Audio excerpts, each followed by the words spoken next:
దేవుని నామమునకు మహిమ కలుగునుగాక. అనుదిన పరిశుద్ధ గ్రంథ పఠనం. జూన్ 21. ప్రార్థన. దయగల తండ్రి, కృపగల దేవ, పరిశుద్ధుడానికి వందనాలు, స్తోత్రాలు. గడిచిన దినములన్నీ నీ కృపలో జ్ఞాపకం చేసుకుని మరొక నూతన దినము ఆయుష్ను, ఆరోగ్యం నుంచి మాకు దయచేశారు. మీకు వందనాలు ప్రభా. ఈ దినం వాక్యము చదువుతుండగా నీ ఆత్మతో నింపి నడిపించండి. వినిన వాక్యం మా హృదయాల ఫలింపచేయండి. యేసుక్రీస్తు అతి పరిశుద్ధ నామంలో అడిగి వేడుకొనిచున్నాం మా పరమ తండ్రి, ఆమెన్. యోబు గ్రంథము 25 నుండి 29 అధ్యాయములు. 25వ అధ్యాయము.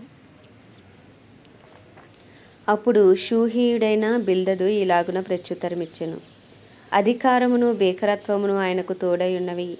ఆయన తన ఉన్నత స్థలములలో సమాధానము కలుగచేయును. ఆయన సేనలను లెక్కింప సఖ్యమా?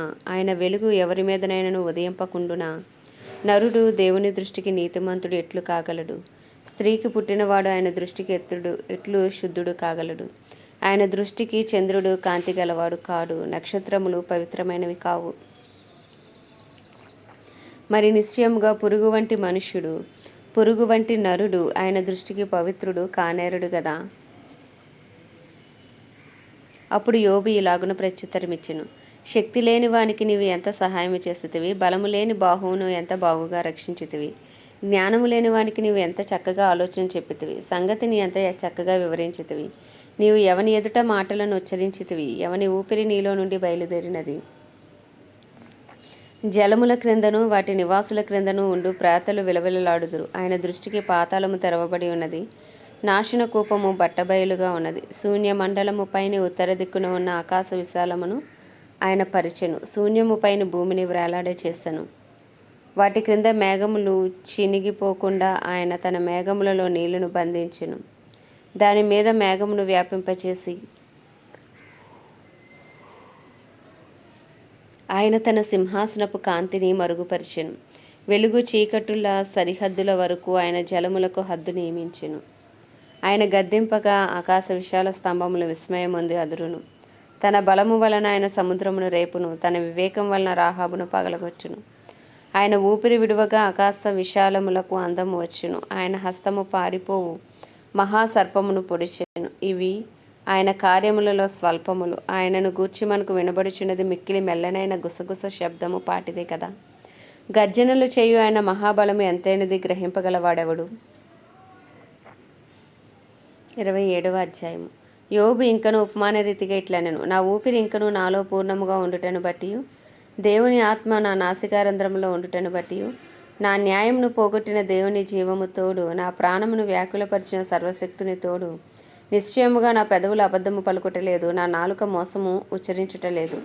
మీరు చెప్పినది న్యాయమని నేను ఏమాత్రమును ఒప్పుకొనను. మరణమగు వరకు నేను ఎంత మాత్రము యథార్థతను విడువను. నా నీతిని విడువక గట్టిగా పట్టుకొందును. నా ప్రవర్తన అంతటి విషయంలో నా హృదయము నన్ను నిందింపదు. నాకు శత్రువులైన వారు దుష్టులుగా కనబడుదురుగాక, నన్ను ఎదిరించి వారు నీతి లేని వారుగా కనబడుదురుగాక. దేవుడు వాని కొట్టివేయినప్పుడు, వాని ప్రాణము తీసివేయినప్పుడు భక్తిహీనునికి ఆధారమేది? వానికి బాధ కలుగునప్పుడు దేవుడు వాని మొర వినునా? వాడు సర్వశక్తిని అందు ఆనందించునా? వాడు అన్ని సమయములలో దేవునికి ప్రార్థన చేయునా? దేవుని హస్తమును గూర్చి నేను మీకు ఉపదేశించదను, సర్వశక్తుడు చేయు క్రియలను నేను దాచిపెట్టను. మీలో ప్రతివాడు దాన్ని చూచి ఉన్నాడు. మీరెందుకు కేవలం వ్యర్థమైన వాటిని భావించుచుందురు? దేవుని వలన భక్తిహీనులకు నియమింపబడిన భాగం ఇది బాధించేవారు సర్వశక్తిని వలన పొందు స్వాస్యము. వారి పిల్లలు విస్తరించిన ఎడల అది ఖడ్గము చేత పడుటకే కదా.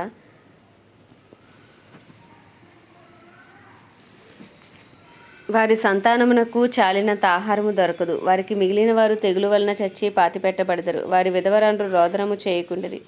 ధూళి అంత విస్తారముగా వారి వెండిని పోగు చేసినను, జిగటమన్నంత విస్తారముగా వస్త్రములను సిద్ధపరచుకొనినను, వారు దాన్ని సిద్ధపరచుకుంటే గాని నీతిమంతులు దాన్ని కట్టుకొనిదరు. నిరపరాధులు ఆ వెండిని పంచుకొనిదరు. పురుగుల గూళ్ళ వంటి ఇండ్లు వారు కట్టుకొందురు. కావలివాడు కట్టుకొని గుడిసె వంటి ఇండ్లు వారు కట్టుకొందురు. వారు ధనము గలవారే పండుకొందురు గాని మరలా లేవరు. కన్నులు తెరవగానే లేకపోదురు. భయములు జల ప్రవాహముల వలె వారిని తరిమి పట్టుకొనును. రాత్రివేళ తుఫాను వారిని ఎత్తుకొని పోను.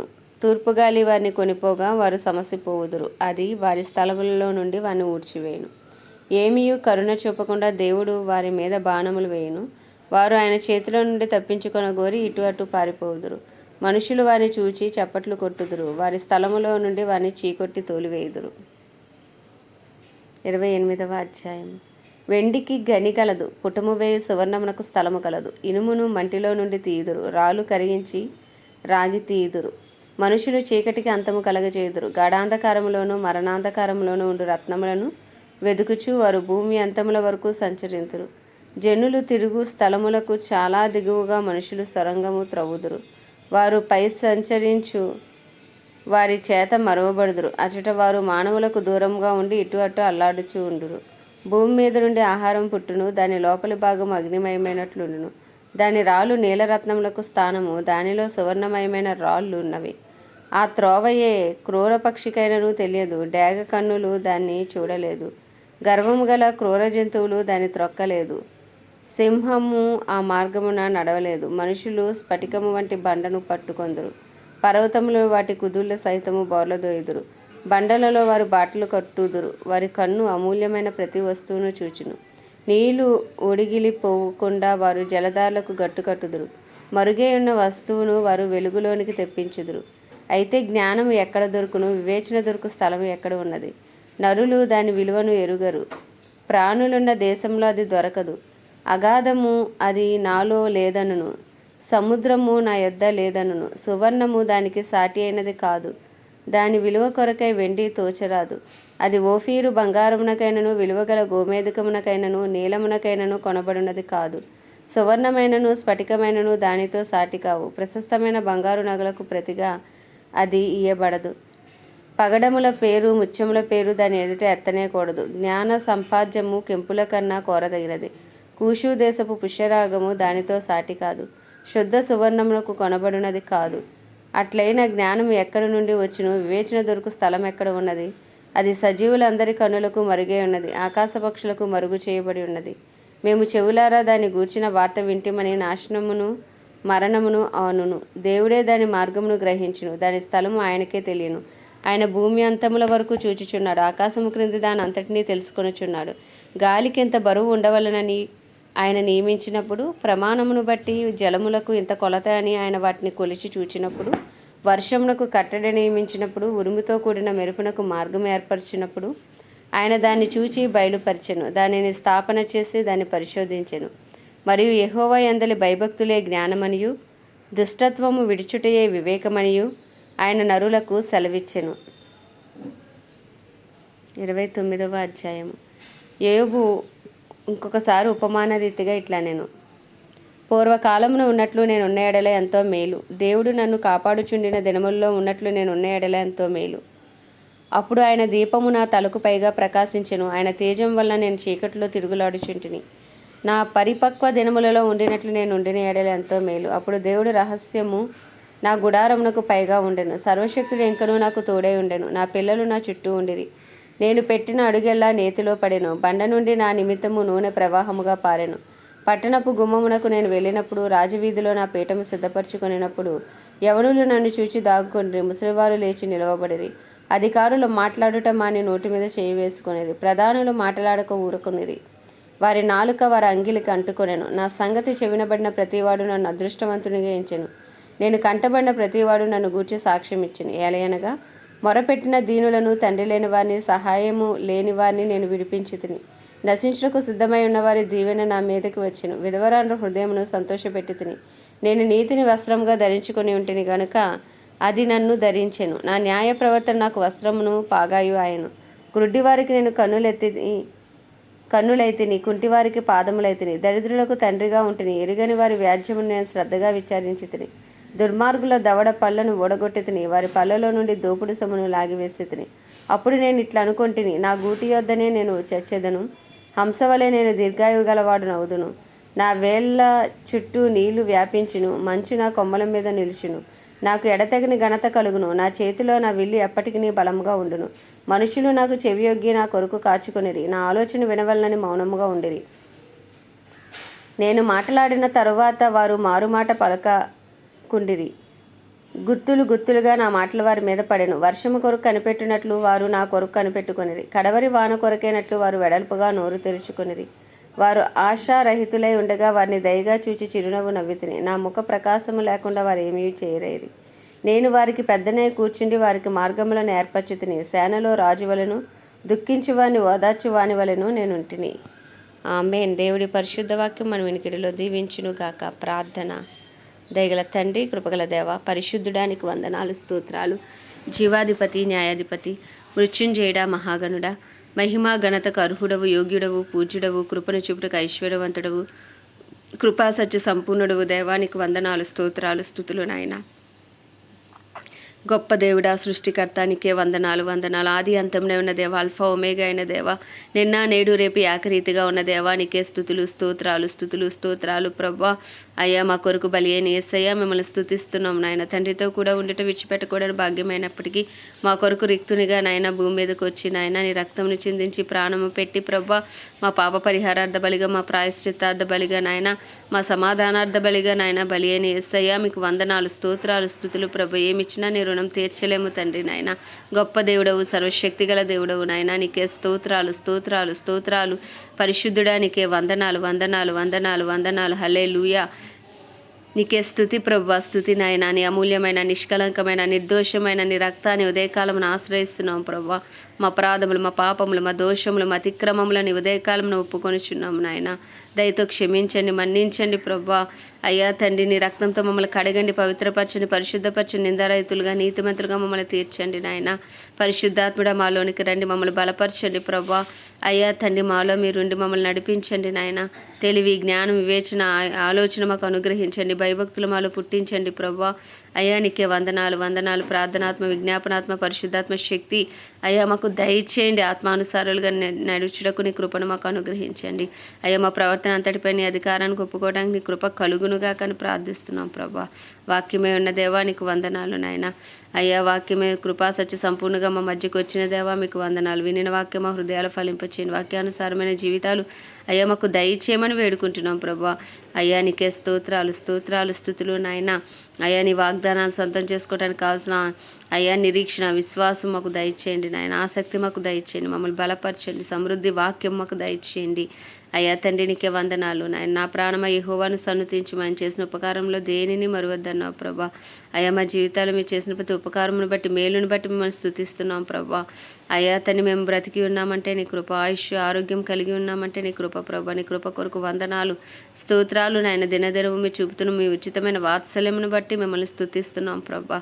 అయ్యా, నీ కృపాసన మీదకు వచ్చినాం, నీ కృప కొరకు వేడుకొంచున్నాం ప్రభా. అయ్యా తండ్రి నాయన, మాపై నీ కృప కలుగునుగాక అని ప్రార్థిస్తున్నాం ప్రభు. మా కుటుంబాలపై నీ కృప కలుగునుగాక, మా ఇరుగు పొరుగు బంధువులు, స్నేహితులు అందరిపై నీ కృప కలుగునుగాక నాయన. మా కుటుంబాలలో అయ్యా తండ్రి నాయన, ఇంక నువ్వు రక్షణ లేని వరకు రక్షణ కలుగునుగాక. మనోనేత్రాలు తెరవబడునుగాక, హృదయాలు తెరవబడునుగాక, రాతి గుండెలు తీసి మాంసపు గుండెలు పెట్టబడునుగాక. అయ్యా, నీకే స్తుతి, స్తోత్రం. గొప్ప రక్షణ భాగ్యాలు అందరికీ కలుగునుగాక. ఏ ఒక్క ఆత్మ నరకాగ్ని పాలు కాకుండా నీ కృప కలుగునుగాక అని ప్రార్థిస్తున్నాం నాయన. మా పట్టణాన్ని జ్ఞాపకం చేసుకోండి, మా పట్టణాన్ని రక్షించండి నాయన. మా పట్టణంలో గొప్ప ఉజ్జీవాన్ని రగిలించండి ప్రభా. క్రైస్తవులందరినీ రూపాంతరపరిచి నీ రూపులోకి మార్చుకోండి అయ్యా. క్రైస్తవులందరినీ పత్రికలుగా మార్చుకోండి. పరిశుద్ధాత్మను బలముగా క్రైస్తవం మీద కుమ్మరించండి ప్రభా. అయ్యా, దైవజనురాలు, సేవకురాలు అందరి కొరకు ప్రార్థిస్తున్నాం నాయన. నీ చిత్తానుసారంగా వారిని నడిపించండి, అభిషేకించి వాడుకోండి. వారి ప్రార్థనలకు జవాబు దయచేయండి నాయన. వారి అవసరతలన్నీ నీ మహిమేశ్వరంలో తీర్చండి ప్రభా నాయన. నీకే స్తుతులు, స్తోత్రాలు చెల్లించుకుంటున్నాం ప్రభా. అయ్యా, ప్రపంచ దేశంలో అన్నిటి కొరకు వాటిని పరిపాలిస్తున్న రాజులు, నాయకులు, వారి కింద పనిచేస్తున్న అధికారుల కొరకు ప్రార్థిస్తున్నాం. నీ చిత్తానుసారమైన పరిపాలన ప్రపంచవ్యాప్తంగా మీరు జరిగించండి ప్రభా. సువార్త ఇంకను అందని గ్రామాలు, ప్రాంతాలు, పట్టణాలు, రాష్ట్రాలను, దేశాలను మీరు పట్టుకోండి నాయన. ఇంకను సువార్తకుని లేపండి నాయన. పరిశుద్ధులను లేపండి ప్రభా. అపోస్తులు, ప్రవక్తలు నాయన అయ్యా లేపండి ప్రభా. తండ్రి, నీకే వందనాలు, స్తోత్రాలు. ప్రపంచవ్యాప్తంగా బలమైన ఉజ్జీవాన్ని రగిలించండి దేవారాజా, నీకు వందనాలు అయ్యా. ఇజ్రాయెల్ దేశాన్ని జ్ఞాపకం చేసుకుని ఇజ్రాయెల్ సరిహద్దులో సమాధానం ఉంచి ఇజ్రాయెల్ ప్రజలకు క్షేమము దయచేయండి అయ్యా. నీకే వందనాలు, స్తోత్రాలు. ఇజ్రాయెల్ ప్రజలకు రక్షణ దయచేయండి రాజా, నీకే వందనాలు. భారతదేశాన్ని ప్రత్యేకించి మీ హస్తాలకు అప్పచెప్పుకున్నాం. భారతదేశంపై నీ కృప కలుగును గాక. భారతదేశ ప్రజల మనోనేత్రాలు యేసు నామంలో తెరవబడును గాక. భారతదేశంలో ఉన్న అయా తండ్రి, చంటి బిడ్డ మొదలు వృద్ధుల వరకు అందరికీ నీ కృప విస్తరించును గాక. రక్షణార్థమైన సన్నిధి కాంతి ప్రకాశించబడును గాక. అయా, రక్షణార్థమైన నీ కృప విస్తరించును గాక తండ్రి. అయా, నీకు వందనాలు. కాశ్మీర్ మొదలుకుని కన్యాకుమారి వరకు నీ రక్తం ఏరులై పారును గాక. అయా, మా భారతదేశము రక్షించబడును గాక. 150 కోట్ల ప్రజలు రక్షించబడుదురు గాక. అయా, నీ చిత్తం మా భారతదేశంలో జరుగును గాక. నీ రాజ్యం మా భారతదేశంలో కట్టబడును గాక. అయ్యా మా దేశంలో మతోన్మాదం మత ఛాందసవాదం అయ్యా యేసు నామంలో లయపరచబడును గాక. సువార్తకు విరోధంగా లేస్తున్న ప్రతి దుష్టుడి కాడి యేసు నామంలో విరిగిపోవును గాక. ఓ నిశ్చయంగా భారతదేశం రక్షించబడును గాక. అయ్యా భారతదేశంపై ఏలుబడి శక్తులు లయమైపోవును గాక. నాయన అయ్యా అర్హత లేనప్పటికీ నాయన యోగ్యత లేనప్పటికీ కేవలం ఉచితమైన కృపను బట్టి నాయన మీరు చిందించిన రక్తాన్ని చేతబట్టుకుని ప్రభా అయా దేశం కొరకు ప్రార్థిస్తున్నాం నాయన. నీకు వందనాలు స్తోత్రాలు ప్రభా. నాయన మా దేశ ప్రజలను రక్షించమని వేడుకొనిచున్నాం ప్రభా. నీకు వందనాలు. మా దేశ ప్రధాని గారిని, ప్రెసిడెంట్ గారిని, చీఫ్ మినిస్టర్స్, గవర్నర్లు, ఎమ్మెల్యేలు, ఎంపీలు, ఎమ్మెల్సీలు అయ్యా వారి కింద పనిచేసిన అధికారులందరినీ మీ హస్తాలకు అప్పచెప్పుకుంటున్నాం. డిపార్ట్మెంట్స్ అన్నింటినీ నీ హస్తాలకు అప్పచెప్పుకుంటున్నాం. నీ చిత్తానుసారమైన పరిపాలన మీరు జరిగించండి నాయన. అయ్యా తండ్రి నాయన సువార్తకు విరోధంగా నాయన వస్తున్న ప్రతి బిల్స్ ఏసునామంలో క్యాన్సిల్ అయిపోవును గాక ప్రభా. అయ్యా నాయన మతోన్మాదులు మత ఛాందసవాదులు సౌలు పౌలుగా మార్చబడినట్లు వారికి మారు మనసు కలుగును గాకని ప్రార్థిస్తున్నాం తండ్రి. అయ్యా నీ సాక్షులుగా వారు ఏసునామంలో నిలవబెట్టబడుదురు గాకని ప్రార్థిస్తున్నాము. అయ్యా మా దేశాన్ని ఏలుబడి చేస్తున్న నాయన సోషల్ మీడియా ద్వారా ఏలుబడి చేసిన ప్రతి దురాత్మ కాడి ఏసునామంలో విరిగిపోవును గాక. నరహత్యలు అయ్యా తండ్రి నాయన అవి వ్యభిచారాలు దొంగతనాలు వెనకాల పనిచేసిన అంధకార శక్తులు లయమైపోవును గాక. సూసైడ్ స్పిరిట్స్ ఏసునామంలో బంధించబడును గాక. యాక్సిడెంట్ స్పిరిట్స్ ఏసునామంలో బంధించబడును గాక. అయ్యా నిశ్చయంగా మా దేశము రక్షించబడును గాక. అయ్యా మా దేశము నాయన శారీరకంగా, మానసికంగా, ఆధ్యాత్మికంగా, ఆర్థికంగా, రాజకీయ పరంగా, సాంఘిక పరంగా అన్ని రంగాల్లో స్వస్థత పొందుకొందును గాక. నీ పేరు పెట్టబడిన నీ జనులు తమను తాము తగ్గించుకుని పాపం విడిచి అయ్యా చేసిన ప్రతి ప్రార్థనకు యేసు నామంలో జవాబు వచ్చును గాక అని ప్రార్థిస్తూ ఉదయకాలమున మా దేశాన్ని మీ హస్తాలకు అప్పచెప్పుకుంటే చిన్ని ప్రార్థన మనం నీ పాద సన్నిధికి చేర్చుకోమని యేసుక్రీస్తు అతి పరిశుద్ధ నామంలో అడిగి వేడుకొనిచున్నాం మా పరమ తండ్రి. ఆమేన్. పరలోకమందున మా తండ్రి నీ నామము పరిశుద్ధపరచబడును గాక. నీ రాజ్యము వచ్చును గాక. నీ చిత్తము పరలోకమునందు నెరవేర్చబడుచున్నట్లు భూమి అందును నెరవేర్చబడును గాక. మా అనుదిన ఆహారం మాకు దయచేయము. అలా అపరాధం చేస్తున్నాను మేము క్షమించిన ప్రకారం మా అపరాధమును క్షమించి మమ్మల్ని శోధనలోకి తేక దుష్టుని బారి నుండి తప్పించము. ఎందుకంటే రాజ్యము బలము శక్తి మహిమయు నీవే ఉన్నది. ఆమేన్. ప్రభు రక్తమే జయం, ప్రభు వాక్యమే విజయం, ప్రభు నామంలో సంపూర్ణ విజయము కలుగును గాక. ఆమేన్, ఆమేన్, ఆమేన్.